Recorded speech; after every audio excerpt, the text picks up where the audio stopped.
I wrote the review on your. That's not an album. It's not an EP. It is a double A-side single.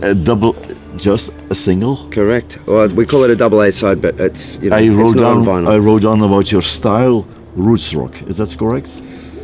Yeah. I mean, we got kind of hard rock. How would you describe the style, or what would you? I would say if you imagine Dirt River Radio as an envelope with four corners, I think these two songs are two of the corners on the envelope. Yeah. So we have like a classic hard rock sound, and you have a like AC/DC, this kind of vibe, and then bluegrass influenced with also some. It's almost kind of ends in a Celtic folk punk kind of place in my mind. Yeah.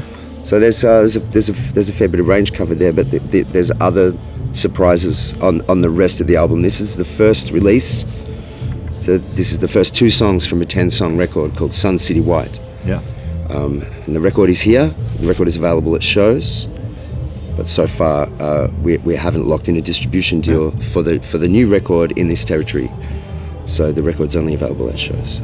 Your first album, 2011. Yeah. I think. Come Back, Romance, All Is Forgiven. Correct. In Australia, that was released under the name Beer Bottle Poetry. Yeah. How different are the songs between the start and now? I think 2011, 2016. Most of the first album was largely Alex writing by himself about his own experiences. Largely. Now, through Rock and Roll Is My Girlfriend is the second record. Yeah. And Sun City White, we've progressed much more to writing as a unit now. So it's a lot more collaboration, a lot less kind of working by ourselves, if that makes any sense. So we've really kind of grown, we've matured a little bit, and I think we've diversified a little bit too. So it's not so many country references. Mm-hmm. It's still the building blocks of what we've constructed. Mm-hmm. It's still from country, from blues. But we've kind of, it's changed. We've kind of evolved a little bit over 3 albums, I think. So, like we already said, the new, that's called single. Yeah. Fantastic title: Cocksucking Blues and Postcards from the Road. Who found out that title? Postcards from both of those songs were written by Alex.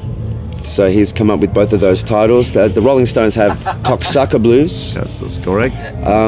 But it was a true story about the Cocksucker Blues was a true story about a friend of ours was accused of performing fellatio at a party, which didn't happen. It didn't happen. It was just a bad perspective in a public place. A rumour.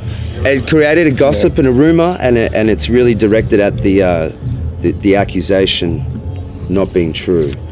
So it's written about a very dear friend of ours who would never do something like this at a party. Sure about that. Defending her not the title. kind of party that I've been to anyway. So, and Postcards from the Road was a song that was written. Alex and I wrote together about Anthony not being in the band when Anthony had a break from the band for a couple of years. And that included the time when we were preparing to come to Europe for the first time in 2014. So that's written about facing the tour without Anthony, who we knew would love to be there, and it really is a love song from a man to his friend. He was out making babies. He was making babies with his new wife. That's true. That he was going to be regretting. He's a lucky guy. He's a lucky guy, but we knew he would want to be there, and we knew that we would miss him not being there, and feel we had a fantastic time. But it was very apparent that Anthony should be there, and so it's only fitting now that that's our first single off the new record, and we're touring in Europe, and Anthony's here, so he gets to play it on the road with us. So it's a beautiful symmetry about that. Less postage now for the postcards. Yeah, the stamps are cheaper.